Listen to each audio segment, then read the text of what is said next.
Avis vascular centre మన దేశంలోనే the best varicose vein hospital. ఏమండి, మీకోసం మన ఊరు కుర్రాళ్ళు వచ్చారండి. కుర్రాళ్ళ? అవునండి. వాళ్ళకి నాతో ఏం పని? పద.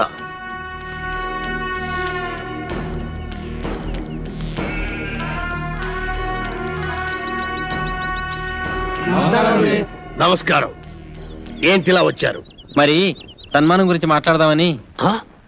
సన్మానమా? సన్మానం నాకెందుకురా? మరి సన్మానం సన్మానం ఏంట్రా నసుగుడు? సన్మానం మీకు కదండి, హీరోలకి. సంచించుతా. ఈ ఊళ్ళో సన్మానం జరిగినా సత్కారం జరిగినా ఈ బాంబుల పుల్లారెడ్డికే జరగాలి. అది కాదండి, మొదటిసారిగా మన ఊరికి నలుగురు పెద్ద హీరోలు వచ్చారు కదండి. వాళ్ళు మన ఊరికి రావడమే పెద్ద విశేషం. అందుకే మిమ్మల్ని అడిగి వాళ్ళకి సన్మానం చెయ్యాలని ఆ కుర్రాళ్ళ ఆశ. అలాగా, సరే. హీరోలకు సన్మానమా? చెయ్యండి, బాగా చెయ్యండి.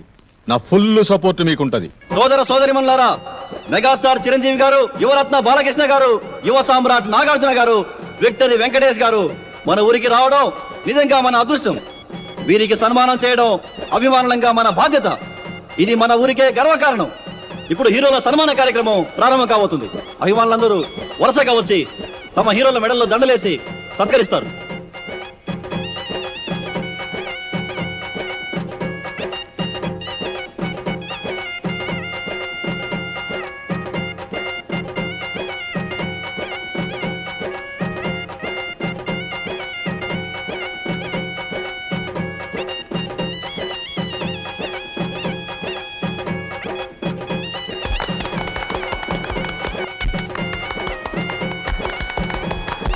ఇప్పుడు ఓ వీరాభిమాని అదిరిపోయే హీరోలను సత్కరించబోతున్నాడు.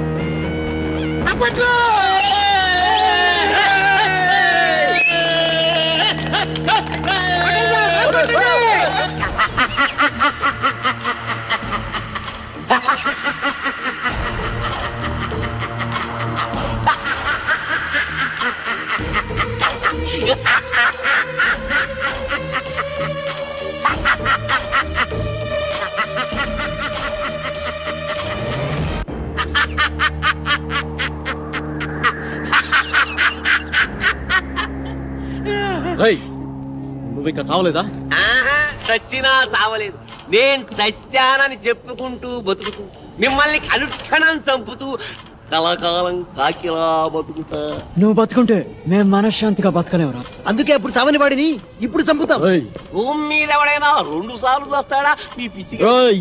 ఒకసారి చావనప్పుడు రెండోసారి చంపక తప్పదు. ఎవడు చెప్పాడు నేను చచ్చిపోలేదని? నేను గత నెల 5వ తారీఖు చచ్చిపోయినట్టు గవర్నమెంట్ నాకు సర్టిఫికెట్ ఇచ్చింది.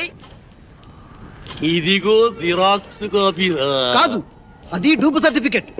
ఇలాంటి అబద్ధాలు చెప్పావంటే నీ బక్కెలేన కొడతారు. వంశోద్ధారక, తగ్గు తగ్గు. నువ్వు నిజంగా సమరసింహారెడ్డిలాగా లేచిపోతే మీరు టాప్ హీరోస్ కాదు, డూప్ హీరోస్ అన్న సంగతి ఊళ్ళో చెప్పాల్సి వస్తుంది. వస్తా.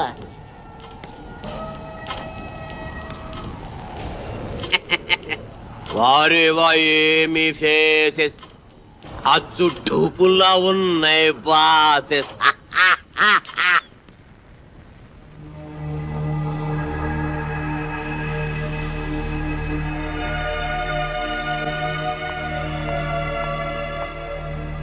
హలో, ఏంటి ఇక్కడ కూర్చున్నారు? ఏంటి అదోలా ఉన్నారు? అదోలా కాదు, దిగాలుగా ఉన్నాం, గుబులుగా కూడా ఉన్నాం. ఏ, ఎందుకు? మమ్మల్ని ఇక్కడి నుంచి డిశ్చార్జ్ చేస్తున్నారు కదా, అందుకు. ఏ, ఇంకా పేషెంట్స్ గానే ఉండాలని ఉందా? చూడాలని ఉంది. అదే, ఇక్కడి మంచి మనుషులను, వారి మమతల రాగాలను చూస్తుంటే ఇక్కడే ఉండాలనిపిస్తుంది. కానీ మీరు మమ్మల్ని ఇక్కడి నుంచి పంపించేస్తున్నారుగా. మిమ్మల్ని పంపిస్తున్నది మా ఊరి పెద్దల ఆతిథ్యానికి మాత్రమే, ఊరు నుండి కాదు. మీరిక్కడే ఉండాలన్నదే నా కోరిక కూడా. మీరు సాధించాల్సిన సత్కార్యాలు ఎన్నో ఉన్నాయి.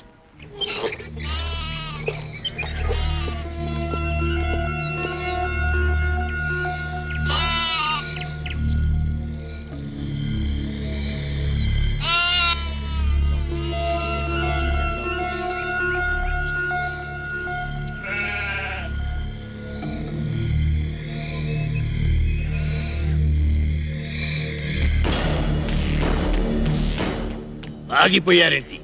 రండి బ్రదర్, మీకు మా స్వాగతం. అంతఃపురం సినిమాలో లాగా వాళ్ళంతా అలా తుపాకులు పట్టుకుని ఉన్నారేంటి?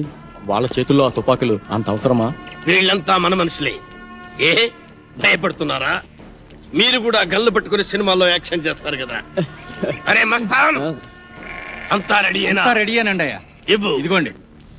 గన్ను కాదురా, దండ, పూలదండ. మామూలు దండ, శవాలకేసే దండండి. నార్మల్. వీళ్ళు మన స్నేహితులు రా. రే దండలు తీసురా.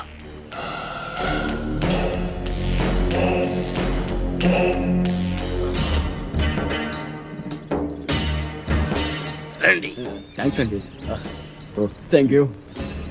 అవును, మిగతా ఇద్దరు ఎక్కడ? మేమిద్దరం ఇక్కడ, వాళ్ళిద్దరూ అక్కడ. అక్కడ అమ్మాయి ఇక్కడ అబ్బాయి అంటారే అలా. ఏయ్, నాకిదేం నచ్చలా. ఆయన ఆడేవుడండి మధ్యలో. ఆడింటికిద్దరు, నా ఇంటికిద్దరు రావడానికి ఇదేమో సినిమా అనుకున్నావా? రాజకీయం, రాయలసీమ రాజకీయం. అబ్బే అదేం కాదండి, ఈ ఊరు పెద్దలు మీరు. మిమ్మల్ని ఇబ్బంది పెట్టకుండా, బాధ పెట్టకుండా మేము ఈ నిర్ణయం తీసుకున్నాం. నా పేరు భానుమతి అండి. నేను మీ అభిమాన్ని. మీ ఇద్దరు సినిమాలంటే నాకు చాలా ఇష్టం.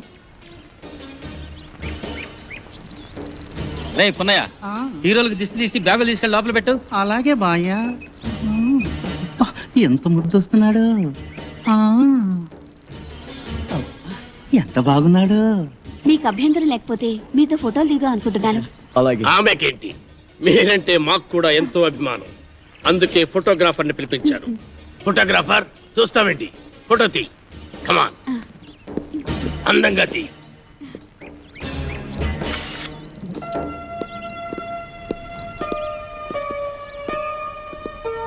బామ్మ, బామ్మ.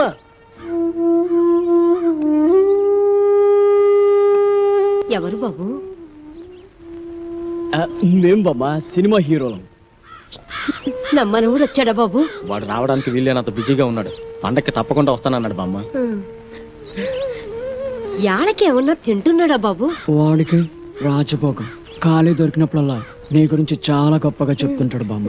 వాడి మధ్య ఓ పెద్ద వేషం వేసి అందరి ఆశీస్సు అందుకొని ఎవరికి అందనంత ఎత్తుకెత్తుకుపోయాడు బామ్మ. మేమందరం కలిసి వాడికి పూలదండలు కూడా వేసాం బామ్మ. పోనీలే బాబు, వాడికి ఏ కష్టం లేకుండా చల్లగా ఉంటే అంతే చాలు. వాడికి ఏ కష్టం లేదమ్మా. సినిమా స్వర్గంలో మహారాజులాగా ఉన్నాడు. అవును బామ్మ.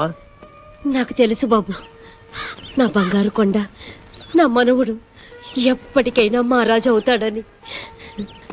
ఆ దేవుడు చాలా గొప్పోడు బాబు. అవును, వాడికి ఎప్పుడు ఆ దేవుడు తోడుగానే ఉంటాడు. వాడు ఎప్పుడు ఎక్కడున్నా నీ గురించి ఆలోచిస్తుంటాడు బామ్మ. వాడికి నువ్వంటే చెత్త ప్రేమ బామ్మ. వాడికి వచ్చిన మొదటి జీతంతో నీకు ఈ చీర పంపించాడు బామ్మ.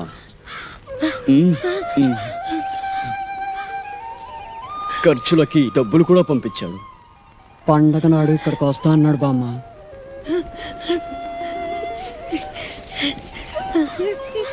పండక్కి నువ్వు ఈ చీర కట్టుకుంటే చూడాలని వాడు ఎంతో ఆశపడుతున్నాడు బామ్మ. నా మనవుడు నాకు డబ్బు పంపించాడా? నా మనవుడు నాకు చీర పంపించాడా?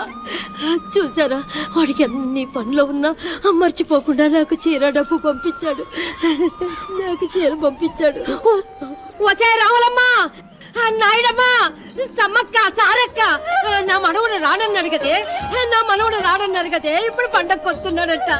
చూడండి, నాకు చీర డబ్బులు పంపించాడు. నా మనవుడు చీర డబ్బులు పంపించాడు. నా మనవుడు పంపించాడు. రండి రండి, నా మనవుడు నా కోసం చీర పంపించాడు. పట్టు చీర. చూసారా, డబ్బు కూడా పంపించాడు.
కలల కపోతమా,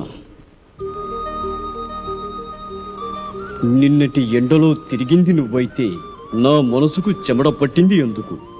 నిన్నటి వర్షంలో తడిసింది నువ్వైతే నా హృదయానికి జలుబు చేసింది ఎందుకు? నిన్నటి చలిగాలిలో నిలుచుంది నువ్వైతే నా తలుపులకు వణకు పుట్టింది ఎందుకు?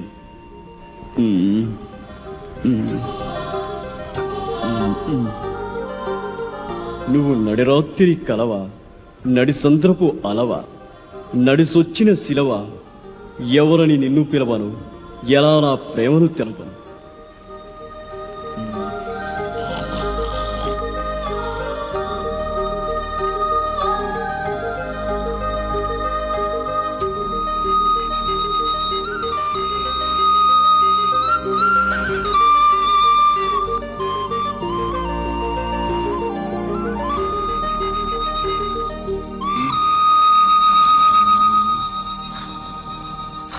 వీడికి ఎప్పుడు నిద్రే.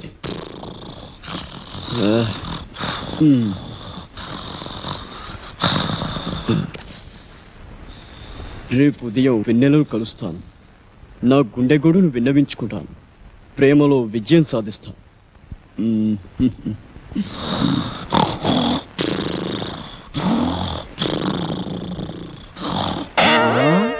ఆహా, రామ్మ చిలకమ్మ ప్రేమ ములకమ్మ రాధమ్మ. నేను అనేక సినిమాల్లో రంభ, రమ్యకృష్ణ, సౌందర్య, సిమ్రాన్ లాంటి అందమైన హీరోయిన్స్ తో నటించాను. కానీ వాళ్ళతో కలిసి నటించినప్పుడు కలిగిన అనుభూతి, స్పందన ఈ ఊళ్ళో ఒక అమ్మాయిని చూసిన తర్వాత కలిగిందండి. స్పందన అంటే అదే అదే ప్రేమ. ఆ ప్రేమ నామకి ఎలా తెలపాలో తెలియక ఈ లవ్ లెటర్ రాశాను. రాస్తే ఇచ్చేయండి. ఇది మీకు ఇచ్చి నాకా? మీకని కాదు, ఈ లెటర్ మీ చేత చదివించి మీ అభిప్రాయం ఏంటో తెలుసుకుందామని. సరే, అదేదో మీరే చదవండి. కళల కపోతమా, నిన్నటి ఎండలో తిరిగింది నువ్వైతే నా మనసుకు చెమట పట్టింది ఎందుకు? నిన్నటి వర్షంలో తడిసింది నువ్వైతే నా హృదయానికి జలుబు చేసింది ఎందుకు? నిన్ను నిన్నటి చలిగాలిలో నిలుచుంద నువ్వైతే నా తలపులకు వణుకు పుట్టింది ఎందుకు? అమ్మ నట్టు రౌడీ, నేనే ఎక్కడో కాపీ కొట్టి రాసుకుంటే నా దగ్గర నువ్వు కాపీ కొడతావా? ఉండు, నీ పని చెబుతా. ఏ మేరీ పాపా, నన్నా? అయ్య బాబాయ్ బాబాయ్,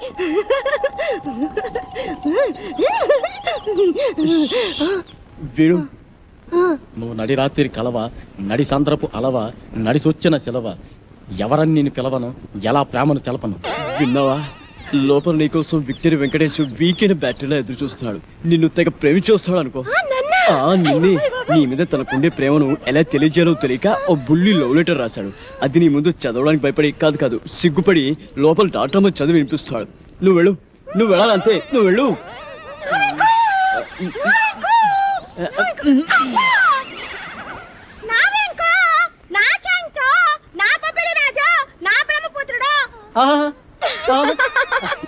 నీకే కాదు, నీ పైన నాకు కూడా బోల్డంత ప్రేమ ఉన్నది.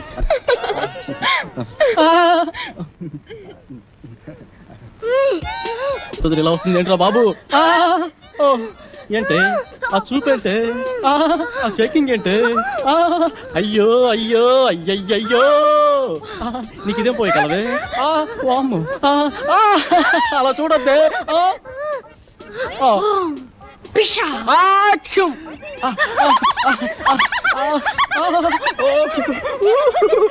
అది నవ్వా, కింద పట్టు గులకరాలు లేరుకోవచ్చా? అదే గులకరాలు కావు, మంచి ముచ్చాలు.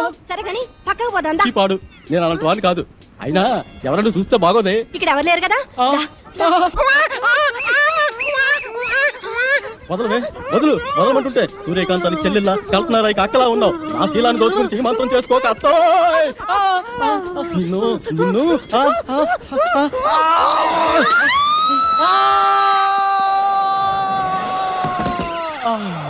నా ముద్దుల ప్రియుడా, ప్రేమించుకుందాం రా, పెళ్లి చేసుకుందాం రా, కలుసుకుందాం రా. అమ్మమ్మమ్మమ్మమ్మ, అయ్యో అయ్యయ్యో,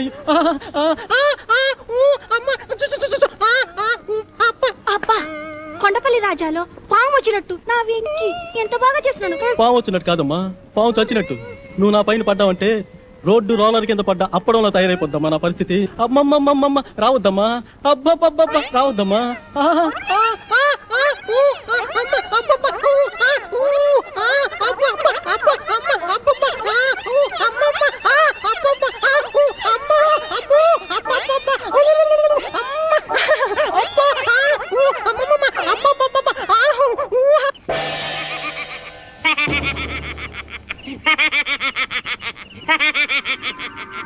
ఏంటి ఎన్నెలని ప్రేమిస్తున్నారా? అయినా ఆకాశంలో జాబిలమ్మని పున్నమరైతుని ఎన్నెలని ప్రేమించందెవరు కృష్ణబాబు? నేను ప్రేమిస్తున్నది ఆకాశంలోని వెన్నెలని కాదు బాబాయ్, డాక్టర్ వెన్నెలమ్మని. ఆ? భలేవారండి, మీరు మతుండే మాట్లాడుతున్నారా? మనసుండే మాట్లాడుతున్నాను. ఇదిగో ఇలాగే ఓ ప్రేమ పిచ్చడా వెనకాల పడితే కత్తుల నరసింహారెడ్డి వాడి కాళ్ళు తీసేశాడు. కాలే కాదు, నా శరీరాన్ని ముక్కలు ముక్కలుగా నరికినా ప్రతి ముక్కలోనూ ఆమె ప్రతిరూపమే కనబడుతుంది. నాది పవిత్ర ప్రేమ.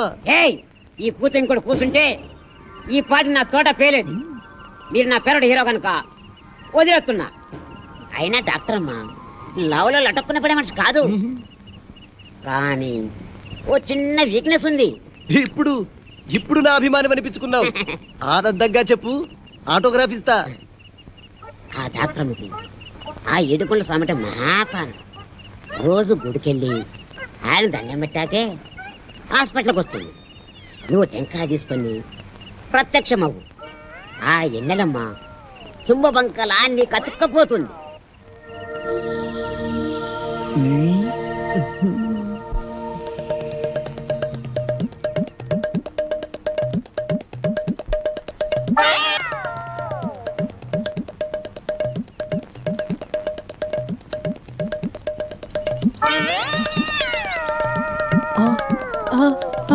అమ్మనా అన్నమయ్య, దేవుడి సెంటిమెంట్తో కొడతావా? ముందు నీ పని చెప్తా. రేయ్, అన్నమయ్య గెటప్పులో ఆ అమ్మాయికి లైనేస్తావా? ఆగరా కిల్లర్, ఆగు. రేయ్. రేయ్, నీ పని చెప్తా. రేయ్. ఆగరా, రేయ్. రేయ్, రేయ్.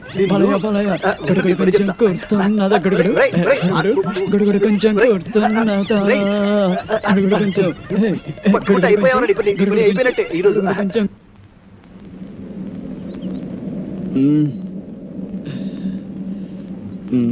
ఒరే బాబులు, మన నలుగురు 4 దిక్కులు లాంటి వాళ్ళం.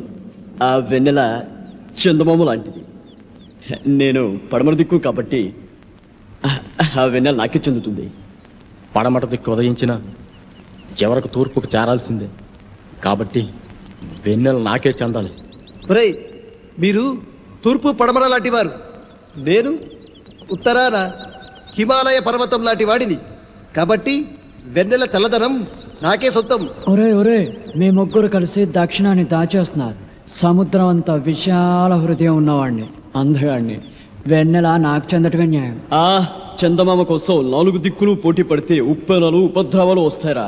కాబట్టి ఓ పని చేద్దాం, ఓటింగ్ సిస్టమ్ పెడదాం. ఆ అమ్మాయి ఎవరితో డిసైడ్ చేసుకో. ఓటింగ్ సిస్టంలో ఎవరి ఓటు వాళ్లే వేసుకుంటే కథ మళ్ళీ మొదటిగా వస్తుంది.